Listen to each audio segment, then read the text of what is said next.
In this video, we're going to look at the structure and function of DNA. So as a review, remember nucleic acids are made of nucleotides, which are made of a sugar, a phosphate, and a base. DNA is replicated in S phase, and remember that the DNA codes for proteins, which create traits. So how is DNA structured? Well, it's a nucleic acid, so it's made of a chain of nucleotides. It is double-stranded. It forms what we call a double helix.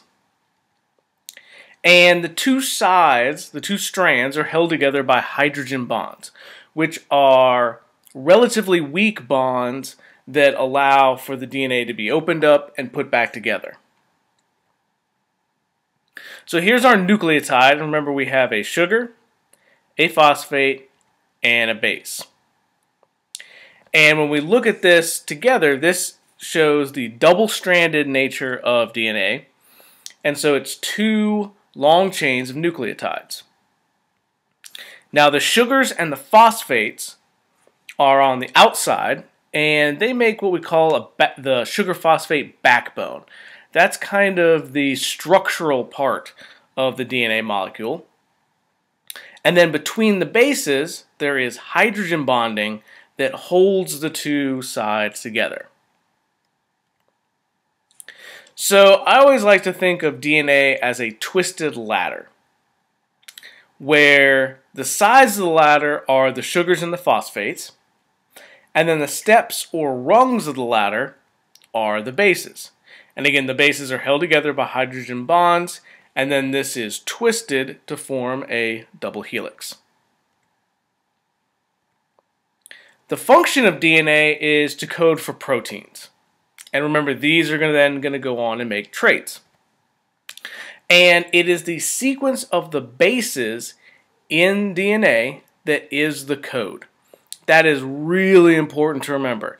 The sequence of the bases is what determines the code. And these bases for DNA are going to be A's, T's, C's, and G's. So the order of these four letters is going to create the code that makes all of your traits. And now we're going to arrange these bases according to what's called complementary base pairing. Complementary means they go together. And all this really means is that certain bases are going to go together. So an A, or adenine, is always going to go with a T. So if an A is on one DNA strand, the complementary DNA strand, the one that's on the opposite side, is going to have a T. And a C is always going to go with a G. I always just remember that the straight lines go with the straight lines, and the curved lines go with the curved lines. So here we have one side of our DNA molecule. And so with this A, the complementary to A is T, C goes to G, G to C, T to A, and C to G. And so this is how it works, complementary base pairing. And now we're going to set up the code in a way where it's not just each letter is making something. It's going to be a set of three bases, and these are going to be called codons. So I kind of think of codons sort of like words, and these words are going to be what creates the code. So for example, here we have a long string of bases.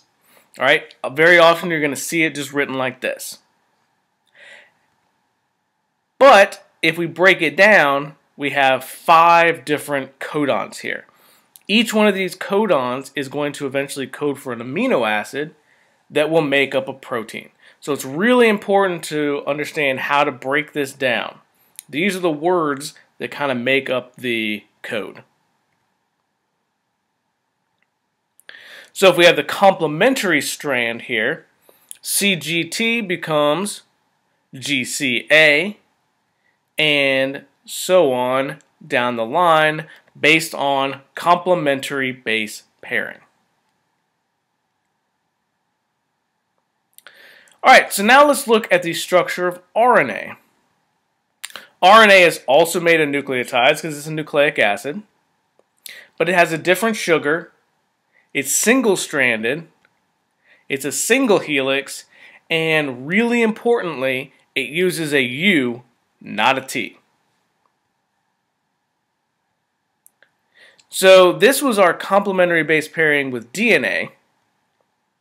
And so all we're going to do is add to it that A is going to go to U when we're talking about RNA. Okay? So A goes to T in DNA, A goes to U in RNA. So here was our DNA. Now let's say we have RNA instead. RNA is single-stranded, so we got rid of that one strand. It's got a different sugar, so we indicated that here with a different color. And instead of this T, we're going to have a U. Now we have RNA instead of DNA. The function of RNA is to actually take the code in the DNA and use it to go make the protein.